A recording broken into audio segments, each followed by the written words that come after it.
आज हम बात करेंगे magnetic properties of transition metal complex का दूसरा वीडियो। पहले वीडियो में आपने देखा था मैग्नेटिक प्रॉपर्टी देखी थी, वहां पर कुछ स्ट्रांग मैग्नेट और वीक मैग्नेट के बीच में डिफरेंसेस देखे थे। वीक मैग्नेट क्या होता है और स्ट्रांग मैग्नेट होता क्या है।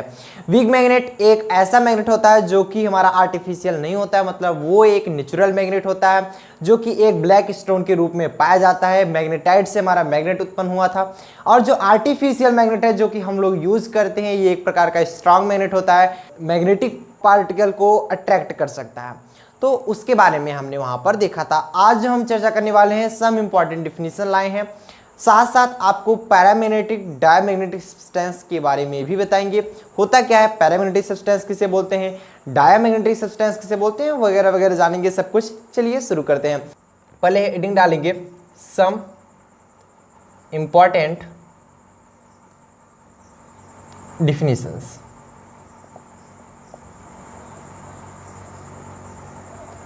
इसमें जो हमारी पहली हेडिंग होगी वो होगी पोल स्ट्रेंथ।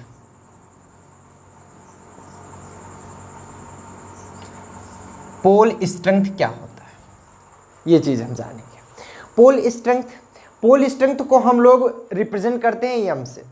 हमने यहां पर बताया कि पोल स्ट्रेंथ जो होता है, ध्यान से समझिएगा, यदि हम किसी भी पोल को, चाहे जो भी पोल हो, किसी पोल को एयर या फिर वैक्यूम में रख दें, वायु अथवा निर्वात में यदि हम पोल को रख दें, तो वह किसी दूसरे पोल पर एक फोर्स लगाएगा, वन डाइन का फोर्स। अगर 1 सेंटीमीटर दूर पर रख दें तो 1 डाइन का फोर्स लगाता है, चाहे वो अट्रैक्शन हो चाहे वो फिर रिपल्सन हो। मतलब ये बात आती है, यदि हम किसी एक पोल को किसी एयर या फिर वैक्यूम में रखते हैं तो वह 1 सेंटीमीटर दूर पर रखे किसी अदर पोल पर वह अट्रैक्शन या फिर रिपल्सन का फोर्स लगाता है, वो भी 1 डाइन का फोर्स लगाता है। That is called pole strength. उम्मीद करते हैं आपको समझ में आएगा। चलिए हम डिफिनीशन देख लेते हैं। मतलब ये हुआ, यदि हम किसी पोल को एयर या फिर वैक्यूम में रखें तो वह 1 सेंटीमीटर दूर पर रखे पोल पर एक अट्रैक्शन या फिर रिपल्सन फोर्स लगाएगा। वहां पर हम बताएंगे तो वो भी फोर्स जो लगाता है 1 डाइन का फोर्स लगाता है। हम थोड़ी सी चीजें आपको पिछले वीडियो की रिवीजन कराना चाहेंगे। जो मैग्नेटिक प्रॉपर्टी हमने पढ़ी थी, वहां पर मैग्नेटिक प्रॉपर्टी में पढ़ी थी, यदि आपका सेम पोल होगा, मतलब कुछ इस प्रकार से यदि आपका दिया गया है, दो हमारे मैग्नेट रखे गए हैं, ये भी एक प्रकार का मैग्नेट है और ये भी एक प्रकार का मैग्नेट ही है। अगर ये यस है, ये भी यस, और ये एन, ये भी एन। यहां पर देख रहे हैं सेम पोल एक तरफ रखे गए हैं, साउथ पोल एक प्रकार रखे गए हैं। जब सिमिलर, जैसे चार्ज वाला कंडीशन होता था, हमने प्लस चार्ज और प्लस चार्ज जब रखते थे तो एक दूसरे को अट्रैक्ट नहीं करते थे, रिपेल करते थे। वैसे जब ये सिमिलर हमारे पोल्स रखे जाएंगे तो क्या एक दूसरे को अट्रैक्ट करेंगे? नहीं करेंगे, ये एक दूसरे को रिपेल करेंगे। ये इधर फेंकेगा, ये इधर। सिंपल सा एग्जांपल ले लें, अगर आप लोग देखे होंगे, यदि एक चुंबक जो होता है वो किसी दूसरे तरफ अगर करके हम लगाते हैं तो अट्रैक्ट हो जाता है, का एक चिपक जाता है। लेकिन वहीं पर यदि उसको सेम डायरेक्शन में ही रखे रहे तब उसको लगाए, देखिए रिपल्सन होता है। आप करके देखिएगा, ठीक, आप करिए भी होंगे। तो वही चीज बता रहा है, अगर यहाँ पर सिमिलर पोल्स होंगे तो रिपेल करेंगे, अगर हमारे डिफरेंस पोल होंगे तो वो क्या करेंगे? अट्रैक्ट करेंगे। तो वो भी कितने डाइन के फोर्स से? 1 डाइन के फोर्स से। मतलब इसके कहने का मतलब यहाँ पर कोई हमारा मैग्नेट रखा गया है, ध्यान समझिएगा, और यहाँ पर भी कोई मैग्नेट रखा गया है, ठीक। अगर ये सिमिलर हुए, यन भी हो सकता है, कोई दिक्कत नहीं है। देख रहे हैं सिमिलर हुआ ना, और इनके बीच की दूरी क्या है? 1 सेंटीमीटर अगर दूरी पर रखे गए हैं, समझ पा रहे हैं। तब ये एक दूसरे को क्या करेंगे? रिपेल करेंगे विथ ए फोर्स ऑफ, यहां पर जो फोर्स होगा कितना होगा? 1 डाइन। 1 डाइन के फोर्स से रिपेल करेंगे, 1 डाइन। अगर यही चीज हमारे डिफरेंट पोल रख दिए जाएं, एक एन रख दिया गया और इधर यस और एन, देख रहे हैं डिफरेंट पोल, वो भी रखे गए हैं 1 सेंटीमीटर पर ही, तब इनमें फोर्स कैसा लगेगा? अट्रैक्शन फोर्स लगेगा। यहां पर फोर्स बराबर 1 डाइन ही होगा। मतलब यदि हमारे सिमिलर पोल्स हैं तो रिपल नहीं करेंगे, अट्रैक्ट होंगे, वो भी वन डाइन फोर्स से अगर 1 सेंटीमीटर दूर पर रखे गए हैं। यदि हमारे सिमिलर हैं, 1 ही सेंटीमीटर दूर पर रखे गए हैं, तो 1 डाइन के फोर्स से ये रिपल होंगे। उम्मीद करते हैं आपको पोल स्ट्रेंथ बढ़िया से समझ में आया होगा। पोल स्ट्रेंथ बढ़िया से समझ में आ गया। चलिए, अगर हमें निकालना हो डिस्टेंस बिटवीन पोल्स, ये तो सिर्फ बात हुई 1 सेंटीमीटर की। अगर हमें डिस्टेंस बिटवीन पोल्स निकालना हुआ तो आप फिर दूसरी हेडिंग डालेंगे, डिस्टेंस बिटवीन पोल्स। हाँ, ये चीज हमने लिखना भूल गए कि it is represented as small M pole strength. तो डिस्टेंस बिटवीन पोल्स को हम यहाँ पर कैपिटल आई से रिप्रेजेंट करेंगे। तो डिस्टेंस बिटवीन पोल्स कैसे निकालेंगे? जो डिस्टेंस बिटवीन पोल्स होगा आई बराबर, यहाँ पर लिख सकते हैं magnetic moment, magnetic moment per unit volume, per unit volume, ये चीज। The ratio of magnetic moment and volume is called distance between poles. Magnetic moment और वॉल्यूम के बीच का जो डिस्टेंस होता है वो ये हमारा क्या कहलाता है? या फिर अदरवाइज अगर आपको मैग्नेटिक मोमेंट ना पता हो फिर कैसे निकाल सकते हैं? पोल स्ट्रेंथ पता हो तब क्या करेंगे? पोल स्ट्रेंथ पता हो तो आई बराबर लिख सकते हैं पोल स्ट्रेंथ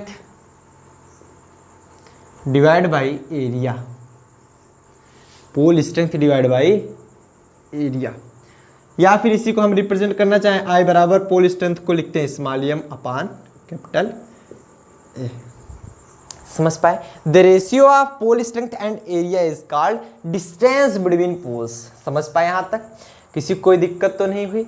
देखिए, पोल स्ट्रेंथ हमने जान लिया, वॉल्यूम आप जानते हैं, एरिया भी जानते हैं, बात रह गई मैग्नेटिक मोमेंट की। मैग्नेटिक मोमेंट क्या होता है?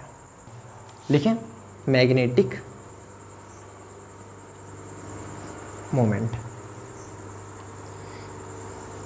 देखिएगा, मैग्नेटिक मोमेंट क्या होता है पहले ये समझ लेते हैं। मैग्नेटिक मोमेंट एक ऐसी स्ट्रेंथ होती है या फिर किसी ऑब्जेक्ट की या किसी मैग्नेट की अभिविन्यास, या फिर अभिविन्यास मतलब ओरिएंटेशन, या फिर मैग्नेटिक स्ट्रेंथ होती है जो कि एक फील्ड प्रोड्यूस करे, मैग्नेटिक फील्ड प्रोड्यूस करे, वही हमारी क्या कहलाती है? मैग्नेटिक मोमेंट, चुंबकीय क्षण। लिखेंगे द मोमेंट, या फिर लिख सकते हैं magnetic moment, magnetic moment is a magnetic strength, is a magnetic strength and orientation of ORIENTATION, orientation of magnet or other substance या object, other object that produce magnetic field, magnetic field. कह रहा है जो चुंबकीय क्षण होता है वो एक प्रकार का मैग्नेटिक स्ट्रेंथ होता है, चुंबकीय शक्ति होता है। और ओरिएंटेशन ऑफ मैग्नेट, किसी चुंबक की ओरिएंटेशन होता है। ओरिएंटेशन मतलब आप लोग सभी लोग जानते हो, अभिविन्यास होता है या किसी अन्य ऑब्जेक्ट का अभिविन्यास होता है जो कि हमारा मैग्नेटिक फील्ड प्रोड्यूस करे। मतलब आप बोल सकते हो मैग्नेटिक मोमेंट एक प्रकार का मैग्नेटिक स्ट्रेंथ होता है और ओरिएंटेशन ऑफ मैग्नेट भी होता है जो कि मैग्नेटिक फील्ड को प्रोड्यूस करता है। फिर से कहिए, मैग्नेटिक मोमेंट एक प्रकार का मैग्नेटिक स्ट्रेंथ होता है और ओरिएंटेशन ऑफ मैग्नेट भी होता है जो कि मैग्नेटिक फील्ड को प्रोड्यूस करता है। क्लियर हुआ? यहाँ तक सबको क्लियर हुआ? चलो, अब देखेंगे मैग्नेटिक मोमेंट को किस में मापते हैं? बोहर मैग्नेटान आप हमेशा जानते हैं, measured in Bohr magneton, Bohr magneton, इसे सिंपल में लिखते हैं BM, बोहर मैग्नेटान। अगर हम एक बोहर मैग्नेटान की बात करें 1 बोहर मैग्नेटान इक्वल टू, हमेशा ध्यान दे दीजिएगा, EH बाई 4πmc, और जिसकी वैल्यू आती है 9.27 इंटू 10⁻⁻21 अर्ग पर जूल। ये चीज़ नोट कर लीजिएगा, इसकी वैल्यू आती है 1 बोहर मैग्नेटान की EH बाई 4πmc, जिसकी वैल्यू आती है 9.27 इंटू 10⁻⁻21 अर्ग पर जूल। अगर आपको सबको वैल्यू भी फाइंड करनी हो निकाल सकते हैं। E की value where E equal to charge of electron, charge of electron कितना होता है 1.6 इंटू 10⁻⁻19 कूलम। अब इलेक्ट्रॉन है तो माइनस में यहाँ पर रखेंगे, तो यहाँ पर माइनस प्लस नहीं रखना है, डायरेक्ट चार्ज रखना है, उसका मैग्नीट्यूड होता है। H की वैल्यू क्या होती है, प्लांक्स कांस्टेंट है, प्लांक्स कांस्टेंट की वैल्यू क्या होती है 6.62 इंटू 10⁻⁻30 जूल सेकेंड। और क्या होता है 4 की वैल्यू, 4 रखोगे ही, पाई की वैल्यू होती है आपकी 3.14। और अब बात आती है m की, मास ऑफ इलेक्ट्रॉन, जो की वैल्यू होती है 9.1 इंटू 10⁻31 kg। सबको पता है, सबको पता है। अब बात आती है c की, c is the velocity of light, velocity of light, जिसकी वैल्यू होती है 3.0 इंटू 10⁸ मीटर पर सेकेंड। नोट कर लीजिए, नोट करिए, नोट करिए, यहाँ तक सबको क्लियर होता है। चलिए आगे चलते हैं, नोट कर लीजिए सब लोग। चलिए अगला जो हमारा टॉपिक आता है ये गॉस लॉ पर। हालांकि बहुत इसमें ज़्यादा हम एक्सप्लेन इसका नहीं करने वाले हैं, हालांकि आपको मैंने गॉस लॉ पढ़ाया भी है, और ना देखे हैं तो ऊपर आई बटन में हम दे भी देंगे, आप वहाँ से जाकर देख सकते हैं। आप फिर सर्च करेंगे Gauss law by Vivek Mishra study channel, आपको मिल जाएगा, या बाय विवेक मिश्रा आपको यूट्यूब पर सर्च करने पर मिल जाएगा। तो गॉस लॉ के बारे में हमने वहाँ पर डीपली समझा दिया है। तो गॉस लॉ के बारे में हम डायरेक्ट यहाँ पर लिख सकते हैं, जो फाई होता है total electric flux is equal to Q upon epsilon naught गुना होता है, वेयर फाई इक्वल, जो फाई होगा वो that is called electric flux. हम इलेक्ट्रिक फ्लक्स, अगर हम गॉस लॉ, देखिए दोनों में अंतर है, गॉस लॉ इन इलेक्ट्रोस्टैटिक, हम यहाँ पर मैग्नेटोस्टैटिक हालांकि पढ़ रहे हैं, लेकिन आपको दोनों में अंतर समझ में आना चाहिए, इलेक्ट्रोस्टैटिक और गॉस लॉ इन मैग्नेटोस्टैटिक। हालांकि हमें यही पढ़ना है क्योंकि हम मैग्नेटिक प्रॉपर्टी पढ़ रहे हैं, लेकिन आपको समझ में आना चाहिए। यहाँ पर जो होता था, यहाँ पर जो टोटल इलेक्ट्रिक फ्लक्स, इसके अनुसार लिखेंगे टोटल इलेक्ट्रिक फ्लक्स फाई, यहाँ पर फाई ई रिप्रेजेंट करते हैं, electric flux is 1 upon epsilon not times of enclosed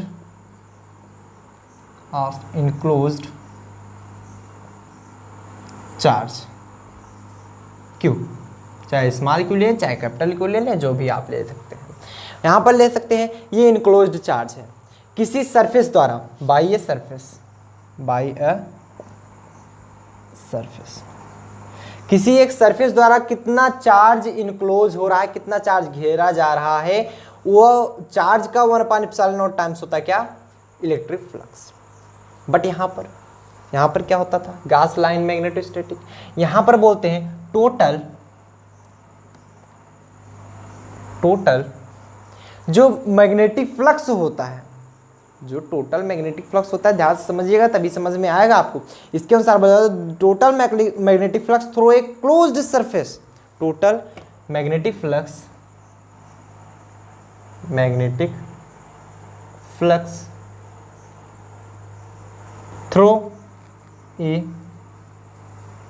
closed surface is always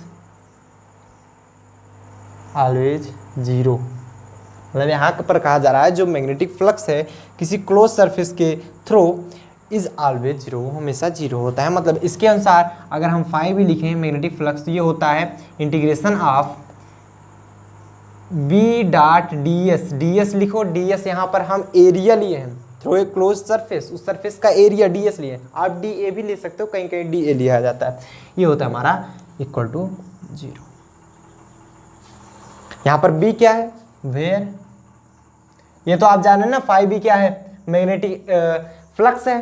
phi B हमारा मैग्नेटिक फ्लक्स है, लिख सकते हैं phi B equal to magnetic flux. और हमारा यहां पर बी क्या है, magnetic lines of induction, magnetic lines of induction. और ds जो है ये क्लोज्ड सरफेस है, क्लोज्ड सरफेस का एरिया है, area of surface, area of surface. ठीक, मतलब यहां पर कहा जा रहा है total magnetic flux through a close surface is always equal to zero. ये एक गॉस लाइन मैग्नेटोस्टैटिक है। लेकिन अगर हम यही बात करते थे इलेक्ट्रोस्टैटिक में, वहां पर क्या होता था, जो इलेक्ट्रिक फ्लक्स होता था वो उस इनक्लोज्ड सरफेस के चार्ज के 1/ε0 टाइम्स हुआ करता था। फटाफट से नोट डाउन करिए, नोट डाउन करिए।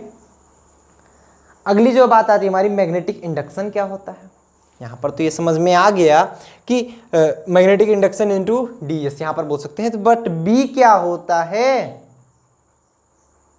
बताइए बी क्या होता है, बी कैसे निकालेंगे। मैग्नेटिक इंडक्शन, हेडिंग डालेंगे मैग्नेटिक इंडक्शन। सब कुछ जानना चाहिए आप लोगों को मैग्नेटिक इंडक्शन। ऐसा नहीं है कि एक चीज जान जाओ बस, डीपली पढ़ो, जो भी पढ़ो डीपली पढ़ो। लिखेंगे when a moving charge particle, moving charge particle, कोई एक मूविंग चार्ज पार्टिकल है, इंटर प्रवेश करता है, enter in a magnetic field, magnetic field with a velocity, it experience या feel, it feel a force which is called, which is called magnetic force. यहां से magnetic force का भी आपका आ गया, मैग्नेटिक फोर्स, समझ पाए ना। मैग्नेटिक फोर्स की डिफिनेशन भी समझ में आ गई, यहां से आपको क्लियर होता है। मतलब जब कोई मूविंग चार्ज पार्टिकल प्रवेश करता है किसी मैग्नेटिक फील्ड में किसी वेलोसिटी से, तो वो एक फोर्स का अनुभव करता है। It experience a force which is called magnetic force, जो कि हमारा मैग्नेटिक फोर्स कहलाता है। समझ पाए। अब देखिएगा, it is denoted by FM, magnetic force, force है, फोर्स को एफ से रिप्रेजेंट करते हैं, मैग्नेटिक फोर्स। ठीक, यहां पर अगर हम आपको सिंपल तरीके से समझाना चाहें, कोई पार्टिकल है जो कि v वेलोसिटी से मूव कर रहा है ना, और ये रहा हमारा मैग्नेटिक इंडक्शन, ये हुआ हमारा थीटा, तो एक फोर्स अनुभव करेगा जो कि हमारा F लगेगा, FM, एक फोर्स एक्सपीरियंस करेगा जो कि हमारा FM होगा मैग्नेटिक फील्ड में, यदि हमारा ये जा रहा है।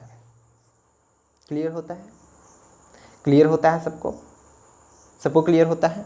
चलिए अब यहां से हम बताएंगे क्या, जो फोर्स होगा ये इस पे चार्ज कितना है, मतलब मैग्नेटिक फील्ड में चार्ज कितना है, स्मॉल क्यू माने हैं। मैग्नेटिक फील्ड में जो चार्ज है हमारा, वहां पर हम बोल सकते हैं वहां पर स्मॉल क्यू चार्ज है। जो फोर्स होगा यहाँ पर Fm is directly proportional to Q, ये लॉरेंज फोर्स बताया गया था, ये यहाँ पर लॉरेंज फोर्स भी बताया जा सकता है, लॉरेंज ने इसको खोज करके निकाला था। और Fm जो था वो प्रोपोर्शनल था किसके, कैपिटल B के भी। Fm जो था प्रोपोर्शनल था किसके, साइन थीटा के भी। और Fm जो था वो प्रोपोर्शनल था इसके वेलोसिटी के भी। तो यहाँ से आया क्या, Fm is directly proportional to QVB sine theta, ये वैल्यू निकलती है F बराबर QEB साइन थीटा। थीटा यहाँ पर क्या है, where theta equal to angle between किसके किसके बीच का एंगल है, बी एंड वी। बी हमारा क्या है, magnetic lines of induction and velocity of particle. V और बी के बीच का ये क्या है, एक प्रकार के थीटा। अगर हम यहाँ पर बात कर लें प्रोपोर्शनलिटी कांस्टेंट हटाएं, प्रोपोर्शनल हटाएं, प्रोपोर्शनलिटी कांस्टेंट लगेगा, मतलब F M equal to K into Q V B sine theta, ये हुआ। लिख लेंगे यहाँ पर for air or vacuum, vacuum के लिए k इक्वल टू 1 होता है, कोई भी ये k इक्वल टू क्या रख दिया जाता है 1। तो ये हमारा यहाँ पर क्या निकल गया, F M equal to Q V B sine theta, ये चीज़। और यदि ये जो पार्टिकल जा रहा है ये मैग्नेटिक लाइंस ऑफ इंडक्शन के या फिर मैग्नेटिक फील्ड के डायरेक्शन के परपेंडिकुलर गो करे, परपेंडिकुलर जाए, मान लीजिए मैग्नेटिक लाइंस इधर जा रही हैं और जो पार्टिकल जा रहा है ऊपर से नीचे की ओर या फिर इधर से आ रहा है, तो इसके परपेंडिकुलर में ही तो जा रहा है, ऐसे, ठीक। इफ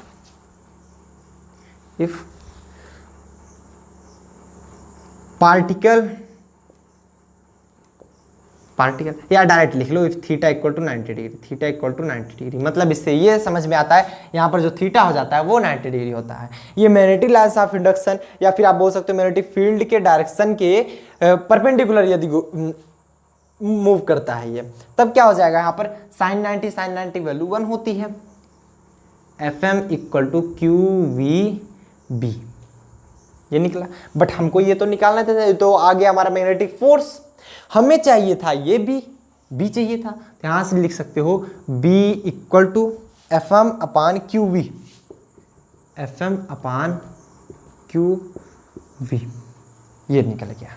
मतलब the ratio of magnetic force and the multiplication of charge into velocity of charge या velocity of particle is called, मतलब कोई पार्टिकल है जिस पे चार्ज हमारा क्यों था, कोई पार्टिकल है यहाँ से यहाँ तक मूव कर रहा था, मतलब जा रहा था, तो उस पार्टिकल का चार्ज क्यों लेते हैं, तो लिख सकते हैं यहाँ पर the magnetic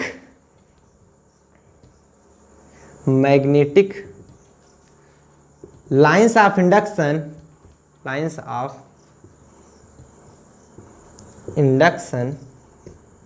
is the ratio of, वो रेशियो होता है किसका, magnetic force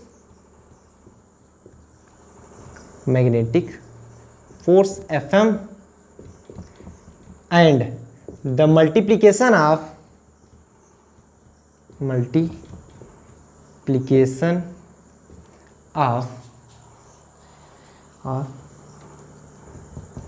the charge on particle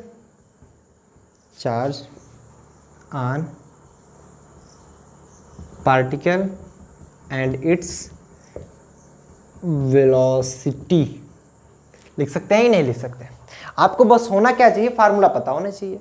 जो मैग्नेटिक लाइंस ऑफ इंडक्शन आया, ये मैग्नेटिक फोर्स तथा चार्ज ऑन पार्टिकल और चार्ज की वेलोसिटी के गुणनफल के रेशियो के बराबर होता है, ये चीज़ हमारा यहाँ पर बताया गया। फटाफट से नोट डाउन करें, उम्मीद करते हैं यहाँ तक सबको समझ में आ गया होगा, क्लियर हो गया होगा।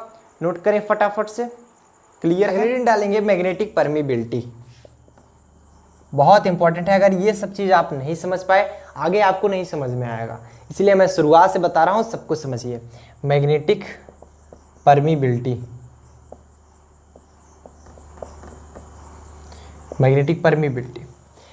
परमीबिलिटी कैसे निकालते थे पहले वो समझ लीजिए। परमिटिविटी और परमीबिलिटी दो चीज होती थी, समझ याद आ रहा है आप लोग को। परमीबिलिटी क्या होती थी, परमिटिविटी क्या होती थी। परमिटिविटी जो होती थी इप्सिलॉन नॉट को बोलते, इप्सिलॉन को बोलते थे परमिटिविटी, और परमिबिलिटी म्यू को बोलते थे। बट यहाँ पर ऐसा नहीं है, वो फिजिक्स में था, यहाँ पर थोड़ा सा चेंज है वही चीज़, बस थोड़ा सा इसमें अलग चीज़ें बताई गई हैं। जैसे इप्सिलॉन जो होता था ये मीडियम में और इप्सिलॉन नॉट के बराबर हुआ करता था ना। परमिबिलिटी जो परमिटिविटी होती थी, जिसे आप विद्युतशीलता बोलते थे, और यहाँ पर जो चुंबकशीलता होता था ये मीडियम में, और परमिबिलिटी इन फ्री स्पेस ये चीज उसके बराबर होता था। क्लियर है, समझ में आ रहा है? चलिए, तो वैसे ही बोलेंगे जो मैग्नेटिक परमिबिलिटी होगी, मैग्नेटिक परमिबिलिटी होगी the ratio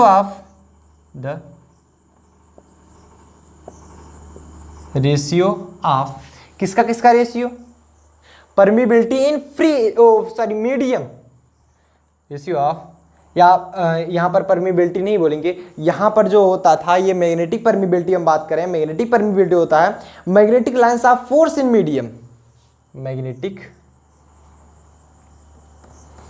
lines of force in medium and magnetic lines of force in free space is called magnetic permeability,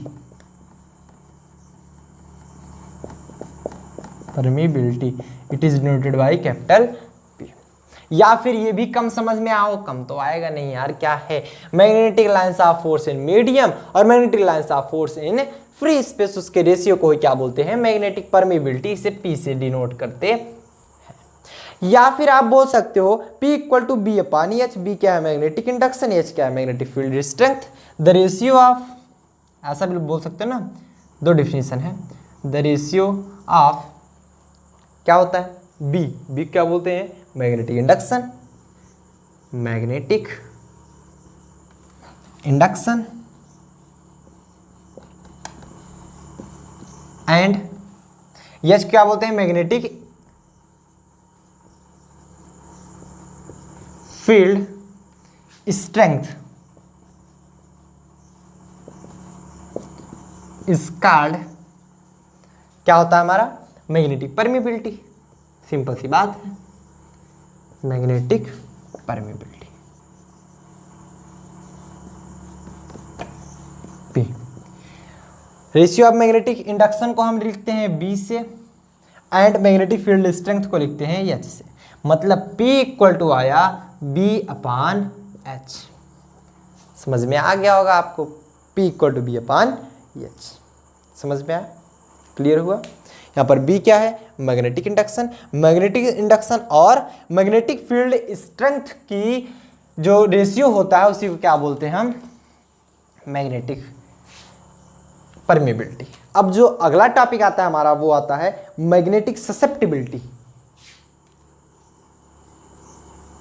magnetic susceptibility.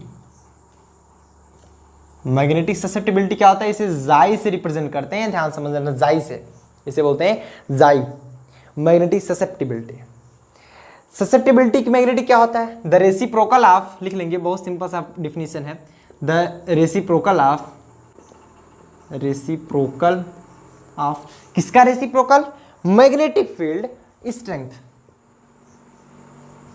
Magnetic field strength, इसे लिखते हैं H, is called, simple simple definition है कि नहीं, magnetic susceptibility, magnetic susceptibility जाई, मतलब ये बात आई जाई इक्वल टू 1 अपान H, इसके रेसिप्रोकल के बराबर होता है, मतलब व्युत्क्रम के बराबर होता है। यहाँ पर H क्या है, मैग्नेटिक फील्ड स्ट्रेंथ, और जाई क्या है हमारा, मैग्नेटिक ससेप्टिबिलिटी। अगला जो टॉपिक आता है वो हमारा इसमें आता है ग्राम ससेप्टिबिलिटी। क्या होता है ग्राम ससेप्टिबिलिटी,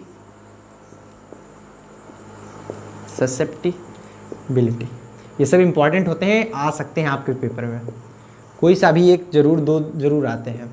इसे साई ग्राम है तो जी से रिप्रेजेंट कर देंगे, साई जी से लिख लेंगे, द रेशियो ऑफ किसका किसका रेशियो, मैग्नेटिक ससेप्टिबिलिटी, मैग्नेटिक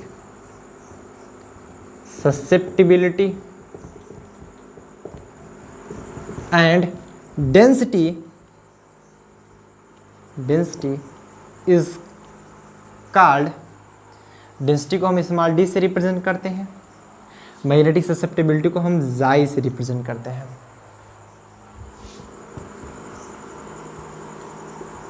जाई and density is called gram susceptibility. Susceptibility मतलब इसके कहने का मतलब ये है कि जो ग्राम ससेप्टिबिलिटी आएगा वो ससेप्टिबिलिटी अपॉन डेंसिटी के बराबर होगा। सब कुछ एकदम सिंपल है, कुछ भी है तो नहीं। अरे यार क्या हुआ इसमें, जो ससेप्टिबिलिटी आया ना, ससेप्टिबिलिटी जो आया ध्यान से समझिएगा, वो पहले तो ये समझ लीजिए ससेप्टिबिलिटी कहाँ से आया, reciprocal of reciprocal of magnetic field strength. और जो ग्राम ससेप्टिबिलिटी आया यहाँ पर लिख सकते हैं वॉल्यूम ससेप्टिबिलिटी और डेंसिटी के रेसिप्रोकल के बराबर आता है। यहाँ पर वॉल्यूम ससेप्टिबिलिटी लिख लीजिए, वॉल्यूम ससेप्टिबिलिटी, उसको भी हम जाई से ही रिप्रेजेंट करते हैं, वॉल्यूम ससेप्टिबिलिटी को भी। नोट कर लीजिए, नोट कर लीजिए, नोट कर लीजिए। अगला जो आता है मोलर ससेप्टिबिलिटी, क्या आता है, मोलर ससेप्टिबिलिटी।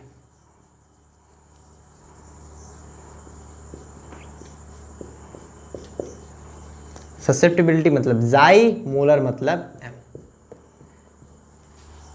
क्या लिखेंगे, द मल्टीप्लीकेशन ऑफ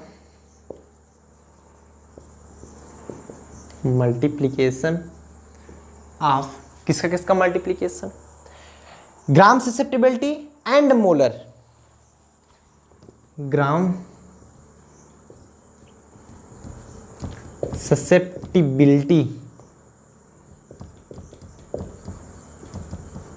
एंड, देखिए the multiplication of gram susceptibility, gram susceptibility और किसका सॉरी मॉलिक्यूलर वेट का जो मल्टीप्लीकेशन होता है उसी को बोलते हैं molar susceptibility. And multiplication of gram susceptibility and molar, या लिख सकते हैं मॉलिक्यूलर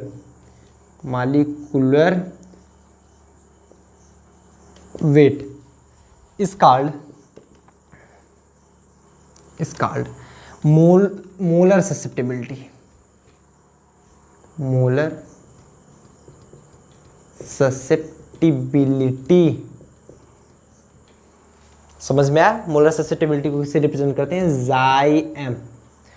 मतलब इसके कहने का मतलब है जो जाई एम होगा वो किसके बराबर होगा, ग्राम ससेप्टिबिलिटी जाई जी मल्टीप्लाई में मोलर वेट, मॉलिक्यूलर वेट मतलब एम, कैपिटल एम होता है, कैपिटल एम। और हम इसको लिख सकते हैं या फिर जाई जी की वैल्यू भी रख सकते हैं एक्स अपॉन डी, वो आप रख के देख सकते हैं। नोट कर लीजिए यहाँ तक फटाफट से।